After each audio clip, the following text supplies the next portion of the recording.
finalists. We announced these yesterday at the end of the show. The 4 Heisman Trophy finalists. We're going to take some time here and break this down just a little bit. There they are with Dillon Gabriel, who's been at UCF, Oklahoma, and now Oregon. Had a big game in their win to win the Big Ten title against Penn State. Travis Hunter, the electric dual position player at Colorado, was at Jackson State. Is that right? Yeah. Yep. And then also Ashton Jeanty from Boise State. We know about him. And then there's Cam Ward, who's been at Incarnate Word, Washington State, and also the U. Travis Hunter appears to be the betting favorite, according to Vegas. Jeanty next. And then after that, it's kind of not so sure. Were you surprised nobody else? But they're not going to do more than 4. Rarely will they do more than 4. Did you think that Shedeur might get into that mix at any point? If he would have been, would that have knocked out Ward or Gabriel? No, I don't think he was going to get in. I think that the attention for Colorado was all on Travis Hunter, and I think Shedeur Sanders is part of that. Shedeur helped promote Travis Hunter as a Heisman Trophy candidate. As a matter of fact, when they brought it to Shedeur, I mean, he would be like, yeah, that'd be great if it is, but, you know, I think the Colorado team, knowing that they didn't want to especially split votes on this, was pretty sure, like, and I think they all, like, even as great as Shedeur is, like, you recognize the unicorn that is Travis Hunter and how different he is. Yeah, he's very unique, no question about it. Also, the Skattebo, his name with the surge. I saw a poll, I think it was theathletic.com, where they did a poll of everybody following the weekend, and he shot up the charts from what was a straw poll from some of those theathletic.com contacted. I did see somebody today in a Twitter feed mentioning who will get a first-place vote. He mentioned Skattebo, and he is a Heisman voter because he gave Skattebo a first-place vote. That's fine, but you're supposed to keep that private until we hear the announcement sometime on Saturday evening. Yeah, I mean, I wouldn't have had a problem with seeing Cam Skattebo in here. He had a fantastic year. I mean, Ashton Jeanty's numbers are just unbelievable. And he sat out 8 full quarters because they were blowing people out. And he's only like 150 yards or so off of Barry Sanders' record without playing those quarters, but he does have more games. But Sanders' actual yards in his bowl game back in the day did not count towards his total, so he's more close to 2,800, which maybe Jeanty gets to, depending on how many more games that Boise State plays. Craig, your thoughts about those 4? I think it's a solid 4. I think that's the pretty I guess, Elite Four that you boiled it down to. And I was sitting there trying to think that that's kind of the obvious four. I don't know that it's super obvious. I think Cam Ward had a really great year, but I don't think he was necessarily like a layup over maybe other guys. But he's in this field, and I think he's deserving of it. I just don't think that he was necessarily like an automatic, like surefire thing like a Travis Hunter or an Ashton Jeanty was. But I do think he's deserving. I mean, Gabriel's obviously the starting quarterback of the only undefeated team in America, so he makes a lot of sense being on here as well. And I think it's a really nice group. I think it's a really interesting group. I think it's interesting there's no SEC representation whatsoever. It's like the one thing in college football that maybe doesn't have some influence there, but no SEC player part of the award this year. So you've got, ACC, Big Ten, Mountain West, and Big 12 there that'll be vying for that. Not that everything has to be about conferences because, that's a pet peeve of mine, but it's just interesting to note because that doesn't happen all that often, especially when, you're ruling the sport, so to speak. So that was of note, but I think it's pretty much a two-man race between Hunter and Jeanty. I would be fine with seeing either one of those guys win. I think a great case can be made for either one of those guys, a legit case, and I don't think it's dismissive of the other guy. I just think that it's going to be a hard decision between those two in particular, and either way, I'm good with whoever the winner is. Gabriel or Ward, I just have a hard time seeing how their votes all come together in order to win this award. It almost feels like they pulled up to the party a little bit too late, even though they've been in the discussion all year. It's just mostly been Hunter and Jeanty here down the stretch that we've heard about. And I do think Cam Skattebo probably could have found himself a spot in New York had he been promoted a little bit differently. And that's why I brought this up yesterday of, did the media, and I said we, not necessarily us specifically, but in general, people who cover the Big 12 or who cover college football, do they do a bit of a disservice to Cam Skattebo as far as his Heisman potential goes because he wasn't covered the same way as some of these other guys or wasn't talked about as much. And I think a lot of that had to do with the fact that nobody just needed to pay attention to Arizona State until like the end of the year because they started off at the very bottom of the preseason standings. Nobody cared about them or really paid much attention to them outside of Tempe. And then as the season went along, BYU was hogging the headlines. Colorado was hogging the headlines, as far as the Big 12 goes. And it wasn't until they finally lost some games and you go, oh, wait a second, here's Arizona State. Oh, wow, look at these numbers Cam Skattebo has. And it's like, yeah, he's been doing that. And then got some primetime games too, yeah. And so it's just almost like it was too little too late in terms of getting the interest levels up in order to get him the amount of votes that he would have needed. But I think he definitely would have been deserving. You mentioned no SEC players. At the start of the year, Carson Beck and Quinn Ewers were the heavy, or at least the favorites, before the year began. Dylan Gabriel was there. Will Howard was there. They should have been in New York based on NFL potential. Yeah, there you go. Nico Iamaleava also was a part of that high group early on, along with Milroe, Dart, Nussmeier, and then Riley Leonard and Connor Wigman. So a lot of those guys, and that happens, they just disappear for one reason or another. How would you, and it is a big deal for the Big 12 in the state of Texas, the Big 12 with Travis Hunter in there, and the state of Texas with Hunter and Genty, not Hunter, but with, God, I just went blank, with Cam Ward and also with Genty being from the state of Texas. How would you, if you could, in any way, and I thought about this quite a bit being a voter, change the process, if at all, involving the Heisman Trophy? I wouldn't, I think the nomination process is probably, I don't know how you can get that better. I mean, because some years there's two deserving people, right? Like you can really look at it. There's two deserving people. Some years you look at it, especially now when you go back in history and you compare, you're like, that was the three best they did? Or was that like a lazy year of like, well, these guys were quarterbacks on 11-1 teams, so we put them there, when you're like, yeah, but, there was a defensive end on that team who had 27 sacks in a ridiculous year, but that was the time where we weren't even considering that. I think broadening the, making sure that you tell people, like, you can consider all positions. I don't know if that's emphasized enough. You would know more than me. I would say there needs to be less voters, in my opinion. There's there's somewhere above 900 voters. Yeah, I think also it needs to maybe rotate on like a biannual basis. So you get 2 years to vote. You don't get to vote for 2 years. It shortens up the voters. I've thought this about the Baseball Hall of Fame as well, just so you can root out people with agendas or people who are lazy a little bit and see how that is. Maybe I'm oversimplifying that, but that's the only thing I would change. Yeah, I don't really care much about the voting process itself. I think there's certainly a glutton of voters. It appears that you could probably weed out a little bit, or at least have them on couple-year trials. Like that's what they do for some conference voting, is you vote some years for the player of the year in the weekly awards, and then you don't do it for a couple years, and then you get invited back to do it, that kind of a thing.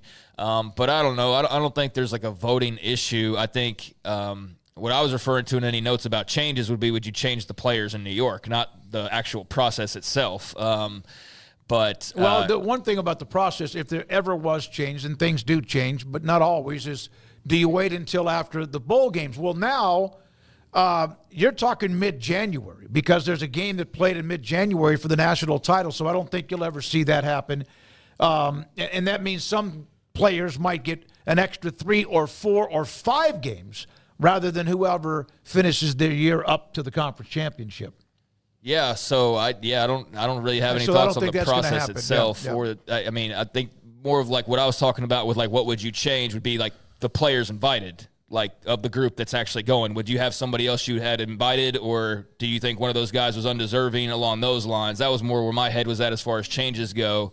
As far as the actual process and voting board, though, I don't really have a strong opinion that there's anything that needs to be shaken up too much. It's pretty clear cut and straightforward, and no reason to have done it the way you've done it all along now and suddenly go, oh, well, now we need to do it after the postseason. Well, that would have changed the award on a lot of different levels. I mean, Vince Young's probably your Heisman Trophy winner and not Reggie Bush. So you can't afford to do that, in my opinion. I don't think it would really do you all that well to wait until February 1st to announce a Heisman Trophy winner after all these games have been played at this point either. So, yeah, I mean, the award's what it is. It's never counted the postseason. It doesn't need to start doing that now as much as everything's changing. That's the one thing that can stay the same and be fine. Cam Ward was second in total yards passing. I believe he was first when it comes to touchdown passes. He had 36 and Shedeur had 35. So I do believe he's a part of that conversation. Miami losing that last game, though, obviously had quite a bit of maybe taking him off. But I think he was always in the vicinity. Like you're on a battleship and you're looking for anyone who's coming at you, right? He always was on the radar. The Skattebo thing, maybe if he would have gotten a little bit more attention a week or two earlier, perhaps he forces his way into New York City. And look, sometimes, like Robert Griffin III was always kind of like a dark horse candidate the whole year. People had mentioned he had the athleticism, but it wasn't until the last month of the season where people were, oh, this guy might be the best guy in the season. So there's different versions of the same story, like cycling through to just like some years it's this way, some years it's this way. There's very rarely something we haven't seen at least in a similar fashion before because they've been giving this award out for a very long time. There was, when you mentioned RG3, I'm glad you brought that up because I was going to bring that up. You had RG3 and then followed by Johnny Manziel.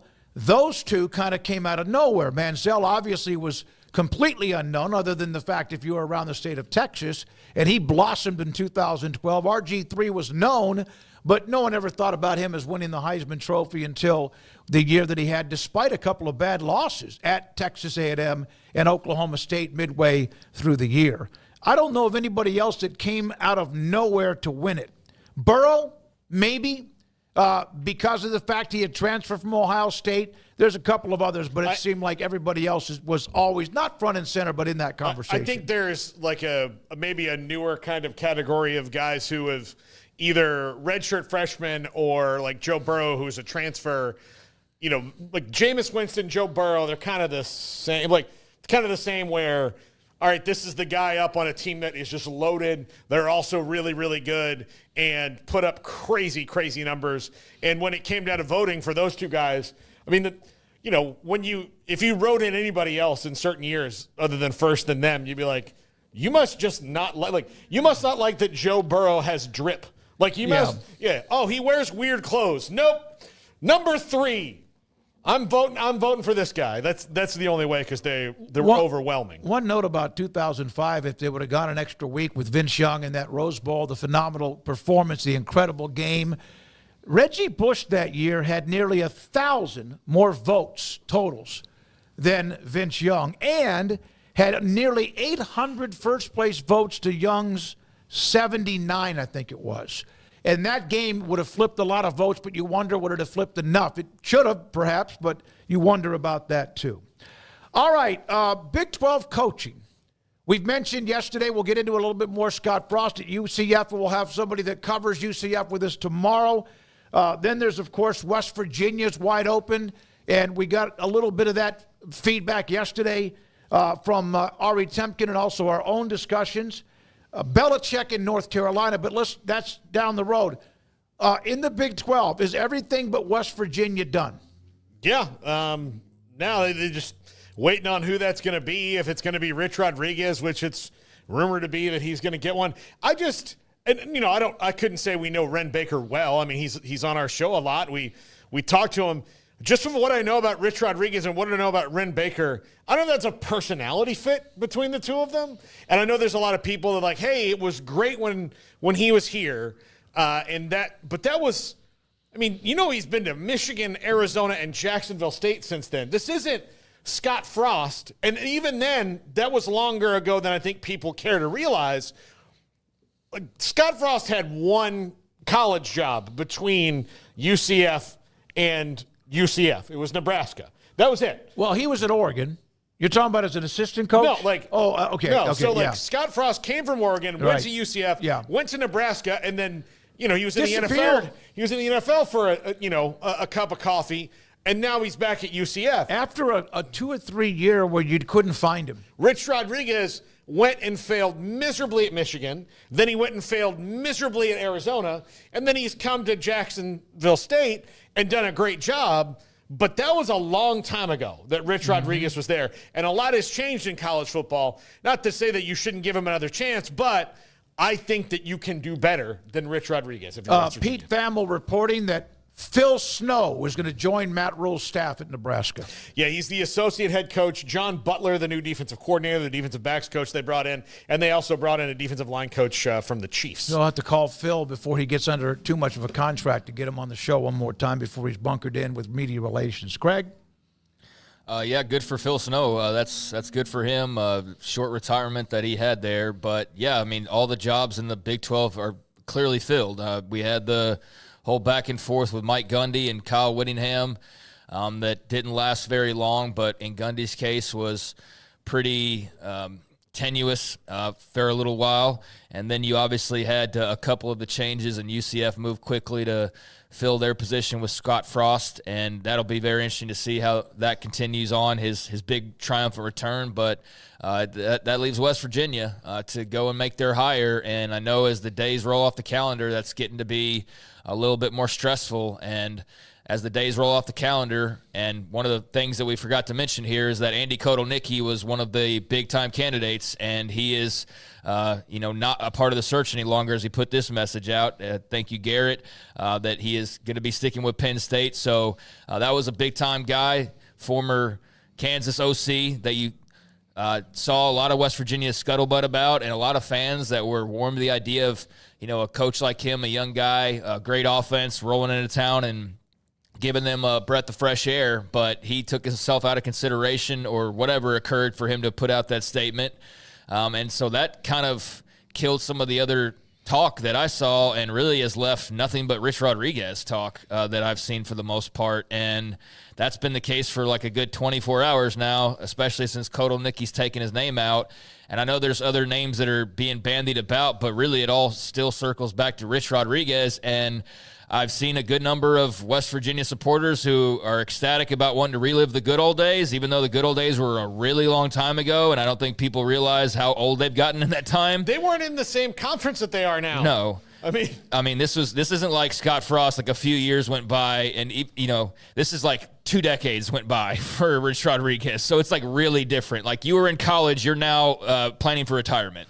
When Rich Rodriguez was there. Yeah, you guys seen it in newer Indiana Jones movies? Yeah, I mean, it's a far cry from, when they were last cheering him on. And so I understand the nostalgia and the success that he had there and all of those things. I personally I don't have a dog in the fight, so I'm not a West Virginia guy, so I don't have that built-in, maybe, glowing spot for Rich Rodriguez to start off with. So just blank sheet of paper, I don't love it for him. I really don't, if that's the hire. I know he's been successful there previously. I know that he's had a good little couple years there at Jacksonville State. But I don't know. There's just something about it for me where I feel like this was your big opportunity with your new AD to go hire somebody fresh and bring a new vision. And instead, he's going back 20 years to the good old days to try and rekindle what you were doing in the early 2000s. And to me, that's just not that exciting. But I'm not a West Virginia fan. So, again, no attachment to Rich Rod. And maybe if that were the case, then I would feel differently about it. But as an outside observer, I just feel kind of underwhelmed.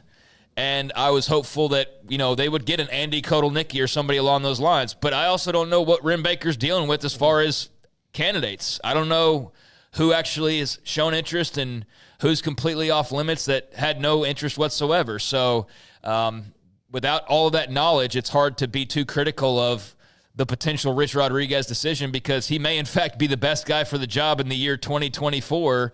I just think that's a little disappointing because I would be wanting to get revved up for a guy who's a bit fresher and not a quote-unquote retread. Doesn't mean he can't be successful, but it doesn't do much for me personally. The retread hire can sometimes be brilliant, and then a lot of times it just it ends in a thud.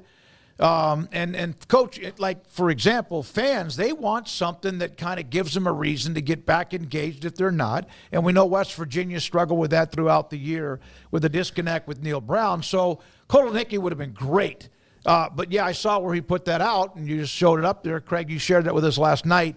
that it appears with Penn State playing in the college football playoff, he's locked in with that. And I don't think it's just for the one game or how many games the Nittany Lions will play. No, he's clearly taking himself out of the job consideration for this cycle. I mean, that's clear by that message. So it's Rich Rodriguez or some ace up the sleeve of Ren Baker that we're not really aware of, or maybe that hasn't been focused in on enough. I'm not sure. I've been trying to pay close attention to Coos and all the other Mountaineer fans out there, but it still all keeps coming back to Rich Rodriguez again. So that's where it seems to be. I've seen dozens of people and maybe a dozen's a better word, not an S on the end of it, but like a dozen people who are proclaiming that an announcement's imminent and this and that. So we'll see. But they do need to kind of get a boogie going here because they got to get transfer portal and recruiting and all that stuff lined up. In this day and age, you can't really waste time. And I know that you've got to make the right decision also, which Ren Baker will do. But, Rich Rodriguez is clearly the favorite and the leading candidate right now. Well, he left West Virginia, and I know no one likes to see a coach leave. There's always some sour to that and bitterness. He went to Michigan. Now, it didn't work well, but he did go to coach at one of the great programs in college football history, and it's been 17 years since he was at West Virginia. Boy, a lot has changed in that particular time. Dave Aranda in Baylor playing LSU. Garrett, how many players, or do you know yet, LSU, I saw some programs have over 20 players who have entered the portal. I don't think LSU's had that many, have they? So this morning, the last time I checked, Kamarian Pimpton, the tight end, hit the portal. He's the latest. And at that time, he was, I believe, the 15th player. What? The 15th. They're going through it, man. Yeah. I saw some schools in the early, young, I guess, lower 20s. And I'm like, golly, I know Nebraska's had a bunch. They had another one today. I don't even know if he was on the roster, but he announced he was entering the transfer portal. I'll give you an updated number here in a second. My All browser. Right. Well, we're going to do a full throttle on the offensive side with you and your graphics today at 425. But just as a, here's the number that they have so far. LSU? Yes. Okay. Hold on. Officially, hold on, it's not loading. Officially, I guess 5 have filed their paperwork, but there's a lot more that have announced or their agencies have. So that maybe not the best time to roll out the official number yet. Is this going to be one of those bowl games that if Baylor wins, even if they're perhaps that day better, that there's going to be, but LSU didn't want to be here? Yeah, I think it's going to be that way. And you know what? I don't give an F if I'm a Baylor fan or anybody who's not an LSU fan. They can say whatever they want to if that's the case. They could very well win this game for all we know. They've got a really good quarterback. They've got some talented players. I know they're going to be missing a lot, but that doesn't mean they can't still go and win this football game. As far as I'm concerned, we worry way too much about what reaction to other people is going to be in a lot of cases. And I think worrying about what some team who's already preparing for a loss and what their excuse might be for that, even if it's valid, is not and should not be a concern of a Baylor fan or any other fan who's facing a situation where, oh, man, well, if we beat them, they're going to say, well, we weren't who gives it? You know what? Who cares? Because you know what? 10 years from now, it's going to say beat LSU in the Texas Bowl, and that trophy's going to be sitting there, and nobody's going to be going – but 15 players sat out in that game. Nobody's going to be saying that. No. Look, no one. So 15 years, I'll tell you, less than a year, less than a week, people didn't care what happened in the Orange Bowl last year. Does Oklahoma's win over Bama 15 years ago in the Sugar Bowl, where Bama was, we didn't want to be there. We didn't want to be there. When they really started that was another cool SEC trend. By cool, I mean not cool at all. Of, we don't want to be in these bowl games. Did that take away from Oklahoma's Sugar Bowl at all? Absolutely not. It says they beat Georgia that one year. Do what? And Texas beat Georgia just recently, and they had that same kind of feedback. Yeah, so the point is that that doesn't take away from it at all, and I don't really care if any other fan base is going to use that. Nor do I think that any fan should concern themselves with what the other fan base might say in defeat. Go out and win the bowl game and celebrate it. And if they didn't have their full contingent of guys, then that's the way college football works nowadays. Hey, guess what? You had games this year where you had guys hurt. So not everybody's full strength all the time. You go out and you play who's in front of you, and it's going to say you beat or you lost to LSU. Either way, it's not going to be, but this guy didn't play in that game. So because go beat LSU. And I think pretty much everybody's in that boat now. Maybe not 22 or 25, but everybody's going to have some sort of attrition even before they play at a bowl game. UT Parking, Rich Rod played at West Virginia, was a student assistant coach, linebackers coach, bleeds WVU, thinks that's your man. He knows the region. He also was born in West Virginia at Granttown, West Virginia. Somebody else, Mike, brought this up, that he wasn't so much a failure at Michigan.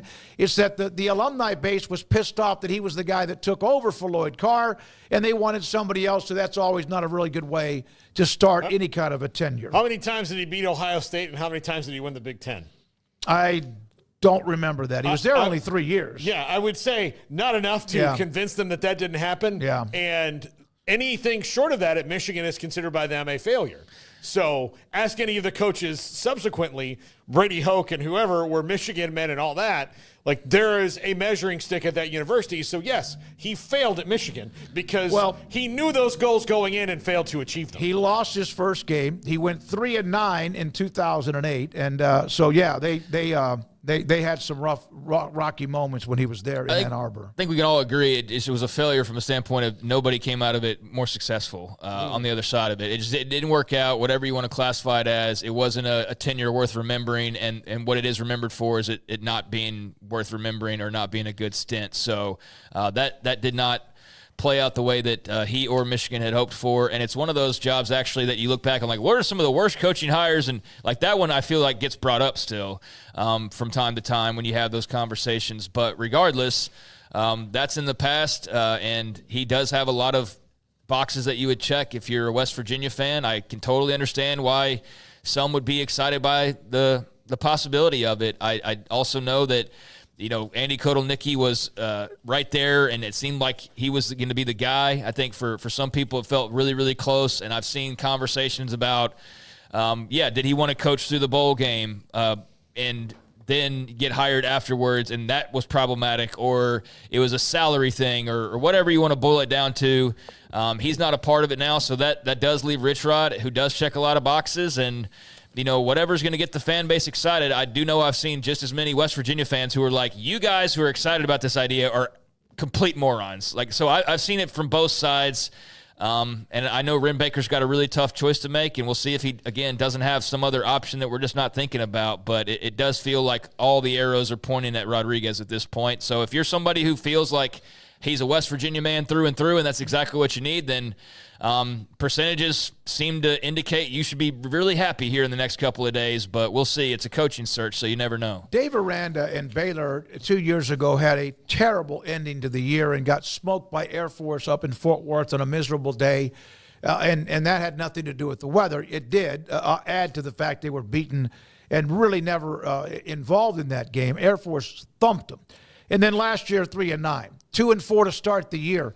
I have been told many, many times that whenever I've asked for an interview with an assistant or others, that one of the things that Dave Aranda did, and he said this to us even, but not quite with these words, when we had him in the studio, once it was, I guess, released that he's coming back at the end of the year, but he talked about how he had a lot of distractions, that he was trying to be a CEO, a general manager, a head football coach, and even some people's parents and tutors.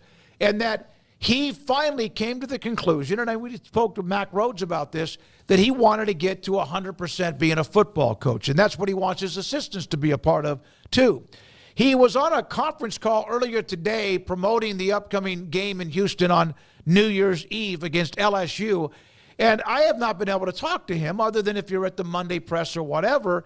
And I asked him about how important, after what happened in 22 and how 23 was a disaster, how critical was it, not just for his job, but Baylor football, to get back to being relevant again? And what are some of the things that he had to come, I guess, to Jesus with?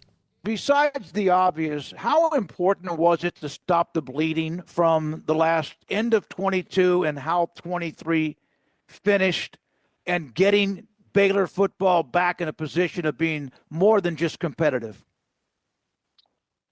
I think a lot of that had to do with just really, really focusing on winning games. And, I think prior to that, a lot of my focus was on what was happening academically, what was happening off the field, what's how much hours are we putting into charity work? Are we getting any negative reports from professors? My efforts were really there, and a lot of the stuff that we would do, I take this January, February for an example.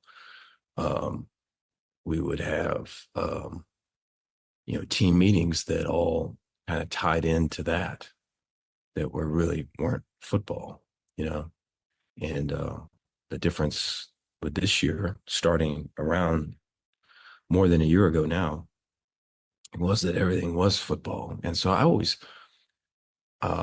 Smokey, I always hesitated to do that because I just I didn't want to get to where, I don't know, I feel like you're selling out to a degree.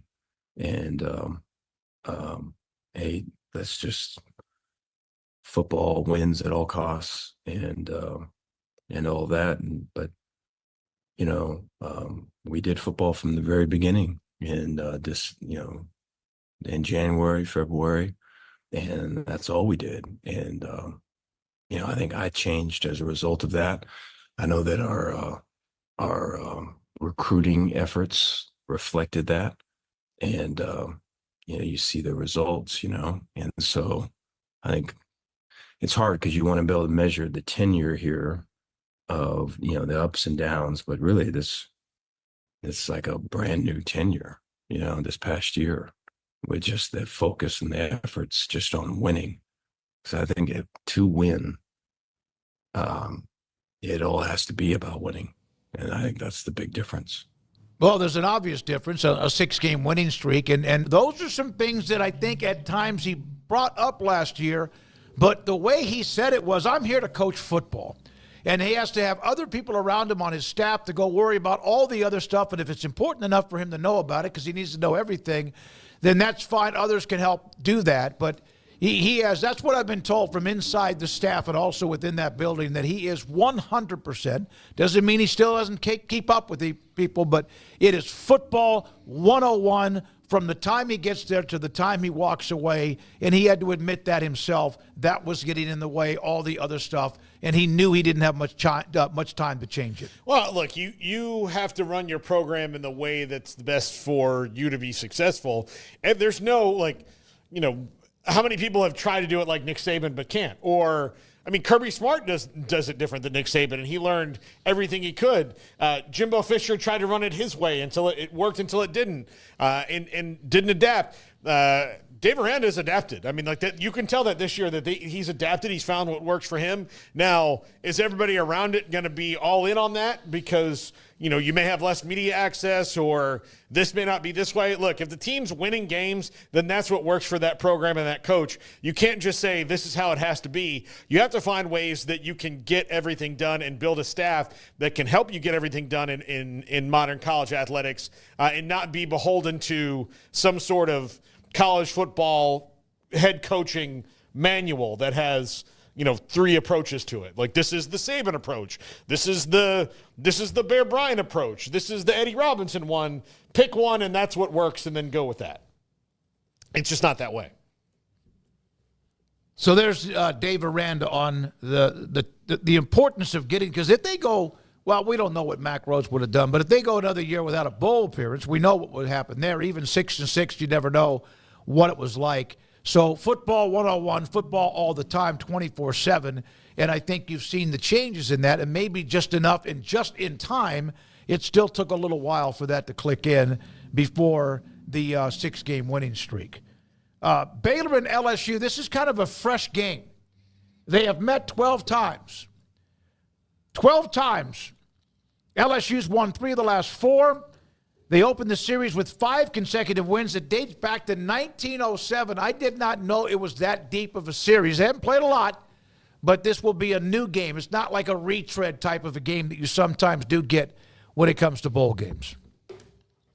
Yeah, ought to be a great game. Yeah, it should be fun. We talked about the potential opt-outs for LSU, but that's not going to take away from it for me. I like the location. I like the matchup. I think it's a good opportunity for Baylor. I don't know how much LSU takes away from it if they win this game. I don't know how much their side of it cares, about this game, to be perfectly honest, because of what they've sort of become accustomed to. But I don't think that's anything you care about if you're a Baylor fan. And I do think there will still be plenty of LSU fans there in Houston. So glad to be talking about a postseason game for the program and for Dave Aranda. And you've got to keep this going now, and I think he's very well aware of that. The last time they had momentum, they didn't carry it. They dropped the ball, and they fumbled it, and others picked it up and ran with it, and they found themselves in a situation where all of a sudden he went from a Big 12 championship coach to on a hot seat in less than 2 years because they fumbled it so badly. He doesn't plan on doing that again, and I don't think that turns into 10-win seasons year after year after year necessarily, but I do think now we're going to really start to see his ability to not build a program but to sustain a program, having learned the lessons they learned from a couple years ago. So I'm excited to see what that looks like. And if you go out and beat LSU, I'm sure that'd be nice for him to just beat his old team. And also for these players to say they went out and beat, an SEC team in a bowl game, and a pretty nice bowl game at that in H-Town. So, yeah, There's still a lot riding on this for Baylor. He was asked about that, about the game itself. We don't have time to get to it now, but we'll bring that up at some point. His response to the players being excited about having a chance to go up against somebody in the SEC, a well-known brand, and logo with LSU, and what they said to him when he brought that up to them even earlier today.